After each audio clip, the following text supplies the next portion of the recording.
자, 내가 제일 싫어하는 여론조사가 RN서치예요. 워낙 여론조사 장난질을 많이 하는 느낌이 들어요. 사실 이번 주에 나온 여론조사도 RN서치 장난질이 보입니다. 저번에 장재훈이가 응답률 5% 이하라고 이야기하니까 전주에 5% 이하였던 RN서치가 5%를 넘기더라고요. 아, 진짜 훌륭하구나. 근데 그 RN서치 여론조사는 사실 신뢰하지는 않는데 보수 수구적인 여론조사가 어떤 방식으로 행해지는지 이런 것들을 한번 보면은 보수 수구 여론조사도 뭘 어떻게 하지 못하는, 감안해서 보시기 바란다는 건데, 일단 이상하게요, 국민의힘 지지율이 한 주 사이에 12.2%가 급락을 했어.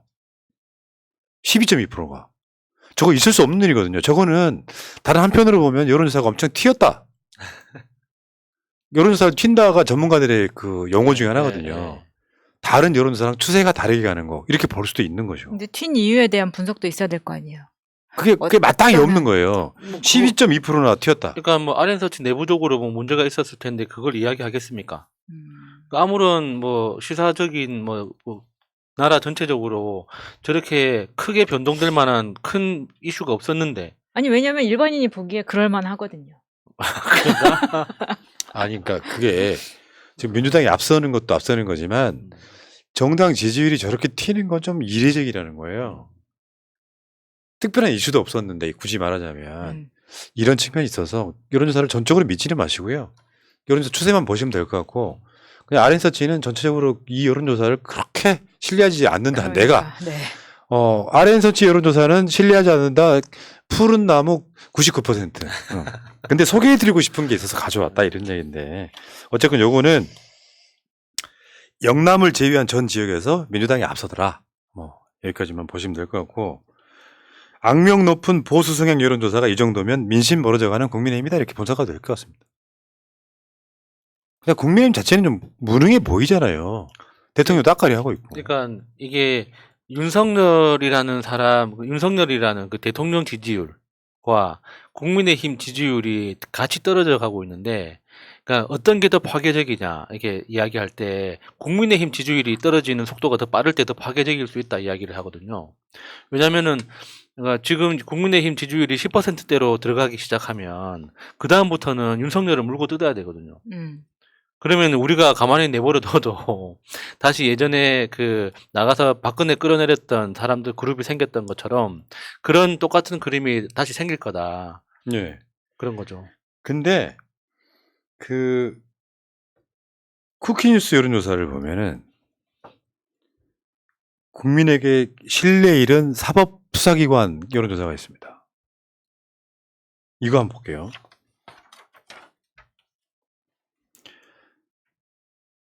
법원 재판 신뢰하지 않는다 56.1, 신뢰한다 41.0.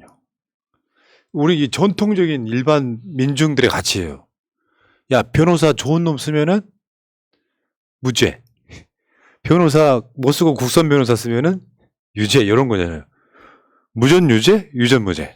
그러니까 시중에 그런 말 있잖아요. 그러니까 그 김앤장 변호사들이 사건 수임하러 상담하러 올 때 사건을 안 물어보고 얼마 낼 수 있냐를 먼저 물어본다고. 그러니까. 그래서 그게 사실인지 저는 김앤장하고 거래를 해본 적이 없어서 모르지만 그런 소문은 분명히 있거든요. 김앤장은 사건을 안 물어본다.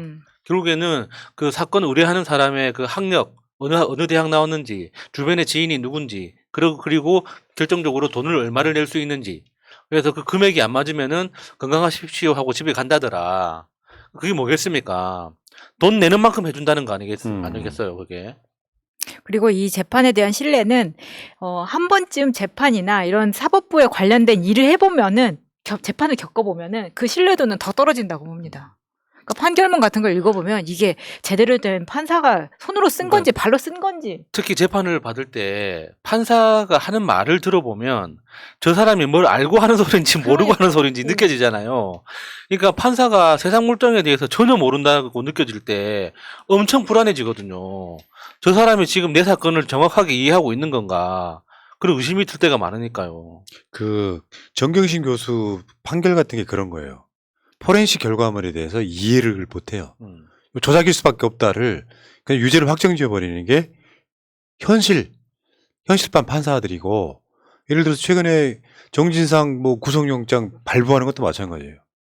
발부하는 이유가 검찰이 너무 어마어마한 죄목을 걸어서 집에 잘 안 들어가므로 도주의 우려가 있어서. 이런 것들이 대한민국의 판사다. 판사에 대한 신뢰한다가 41%밖에 안 됩니다. 대략적으로 그럴 것 같아요. 우리처럼 못 사는 사람들은 판사를 믿지 않습니다. 예를 들어서 새날 저번에 기소돼가지고 그 약식으로 이렇게 받은 거 있잖아요. 제가 벌금 500만 원 받았거든요. 전과 앨범. 그것만 이제 그거 하나가 전과 1범이 하나 더 얹혀진 건데, 그게 그런 거예요. 제보 메일을 보여줬고 실제로 그 정황들이 있어요. 근데 검사가 쓴 그대로 그냥 그대로 예. 판결해버린 게 그 판사가 한 짓이란 말이죠. 판사가 방송이 유튜브인지 라디오인지도 구분 못하는 판사였는데 판결문을 읽어보면 당해보면 알아요. 예. 유전 무죄, 무전 유죄. 근데 그래도- 이제 그 법원보다 신뢰가 더 떨어지는 게 검찰입니다. 검찰 수사 신뢰하지 않음 59.5, 사실상 60이죠. 신뢰함 39.5, 40이 안 됩니다. 60대 40 정도로 더 재밌는 것은 신뢰한다 보수 세력들이 굉장히 높아요. 보수 세력들은 수사받는 일이 없습니까? 그런 경우가 더 많겠구나. 대부분 그 보수 쪽에서 대리 고발을 해주니까. 그리고 아무리 검찰 쪽에서 검찰 출입 기자들 데리고 언론에 대해서 뭐 관리를 한다고 하더라도 언론이 비춰주는 이 최근 몇 년간의 꼬라지를 보면은 이 검찰 수사에 대한 신뢰도를 본인들이 좀 느끼고 발전을 해야 될 턱은 없겠지만 좀 알아야 된다고 생각하면 창피한 줄은 알아야죠. 예. 그러니까 국가기관이라고 하는 게 국민으로부터 신뢰를 못 받으면 대개혁을 하거나 없어지는 게 맞죠. 그렇죠. 절대 다수의 사람들이 법원과 검찰을 믿지를 못해요. 점점 법원과 검찰은 기득권 세력의 그 지위 유지용으로 전락하고 있는 거예요. 이거 굉장히 심각한 그런 측면에서 우리가 검찰개혁 등을 사법개혁 등을 이야기하고 있는 건데, 국민들은 디테일의 함정에 빠져요.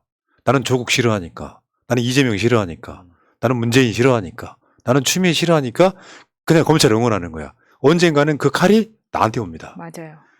그걸 겪어봐야 돼. 예를 들어 그냥 일반 평범한 가정에 자식이 하나 있는데 이 사람이 피해자야. 근데 저쪽 가해자 놈이 김현장 변호사를 써. 그래가지고 어떤 경우는 가해자와 피해자가 둔갑하기도 해. 그때 가서야 후회하면 늦는다는 거죠.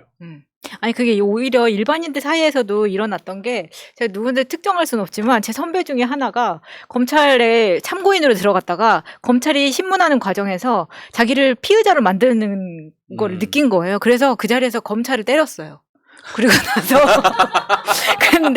그러고 나서 어떻게 나왔냐면 한 8천만 원 정도 딜 해가지고 네, 그렇다는 이야기를 그러니까 들었습니다. 나중에 우리 정권 바뀌면 저는 그 검찰 개혁 차원에서 검사라는 이름 그 직책 있잖아요. 이름부터 바꿔야 된다고 봐요. 이게 너무 큰 착각을 불러일으키는 겁니다. 그러니까 검사의 검자가 칼검자가 아니라 검토할 때 검자거든요. 그러니까 그러니까 경찰에서 올라온 기소 의견이 적정한가, 법률적으로 타당한가를 검토하는 걸 전문적으로 하는 법률 공무원이란 말이에요. 근데 그 검자라는 걸 왜곡시켜가지고 엄청나게 정의의 칼을 휘두르는 듯한 이런 이미지를 더 씌워가지고 지금까지 해먹은 거 아닙니까? 그러면 앞으로 이 검사들이 하는 업무를 더 부각시켜가지고 뭐 기소 공무원이라든가, 안 그러면은 뭐 법률 전문가라든가 이런 식으로 이름을 완전히 바꿔가지고 그 하는 일을 투명하게 드러나도록 해야지, 검사라는 이름이 계속 유지되면 이거는 조직을 바꾸든 뭐 개혁을 하든 결국에는 또 큰 착각을 불러일으키거든요. 네. 최근에는 무전유죄 이거는 이제 옛날에 그 지강원이 인질극하면서 했단 말이고, 지금은 유검무죄. 뭐 가족이나 가까운 쪽에 검사 있으면 무죄, 검사가 없으면 유죄. 이게 요즘에 유행하고 있잖아요. 판사보다 더 쳐준다는 거 아닙니까? 실제로 그렇잖아요. 검사들이 저 사람을 기소해가지고 유죄 내는데 상당수 판사들이 흔들린다는 거 아니에요. 뭐 카르텔 이런 거. 그 중에는 사찰도 당하고 괜찮은 판사들이 일부는 있어요. 그런 사람들을 이름하여 또 좌파 검사라고 이야기를 하는데 상식적인 검사, 판사들이 일부는 있지만 상당수 검사들이 그런 식으로 내가 말씀드렸잖아. 나무기가 나와가지고 하는 언론 플레이는 여론전도 되지만 판사 가스라이팅이라고. 아, 저렇게까지 이야기하는 거 보면 이재명 쪽으로 돈 간 게 맞나 보네. 그 이미지. 이런 것들이 작동한다고 보고요. 실제로 유검무죄, 무검유죄 오늘 판결 하나가 나왔죠. 판결이 아니라 구형이 나왔는데요. 검찰이 비협조한 김만배한테는 징역 5년. 구형이에요, 구형. 곽상도한테는 15년 구형. 협조한 남욱한테는 1년 구형이었습니다. 우리나라에 그게 거래하는 거 뭐라고 하죠? 그 플리바게닝 제도가 없잖아요. 근데 누가 봐도 이거는 플리바게닝 한 거 아닙니까? 검찰 수사에 협조해준 대가로 이게 뭔가 남욱에 대해서 그러니까 굉장히 후하게 쳐줬다는 딱 인상이 있는데 이거 검찰이 스스로 너무 불법적으로 행동하는 거 아닙니까? 맞죠? 그러니까 자신들이 유죄를 내기 위해서 뭔가 막 수사를 하는데 결국 지금 대장동 수사가 뭐예요? 이재명 향하는 수사잖아요. 50억 끌려면 수사도 안 하는 상태에서 그 상태에서 곽상도는 자기 깐에 억울한 거예요. 김만배도 억울한 거예요. 남욱이 지금 계속해서 이재명 막 저격하고 그러면서 협조를 하니까 구형을 1년만 딱 했어. 곽상도는 얼마나 억울하겠습니까? 그 50억 못이라고 푼돈인데 근데 얼마나 억울하겠습니까? 15년 구형해놓고 집유 나올 수도 있는 거잖아요. 어때요? 그러니까 판사가 또 그럴 수 있죠. 네. 판사와 뭐 믿을 수가 구형이니까 있나? 일단 네. 형을 구한다. 판사님 15년 때려주세요. 이렇게 얘기하는 거고 저렇게까지 나오지는 않을 것 같고 검찰이 남욱을 1년 구형하면 저거 집행유예 나와요. 풀려난다고. 그걸 염두에 두고 있는 누가 봐도 남욱이 이재명 저격해 주니까 남욱한테는 관대하지 않습니까? 이게 진실이고 이게 뭐 법과 공정 상식 이런 거예요? 나쁜 놈의 새끼들.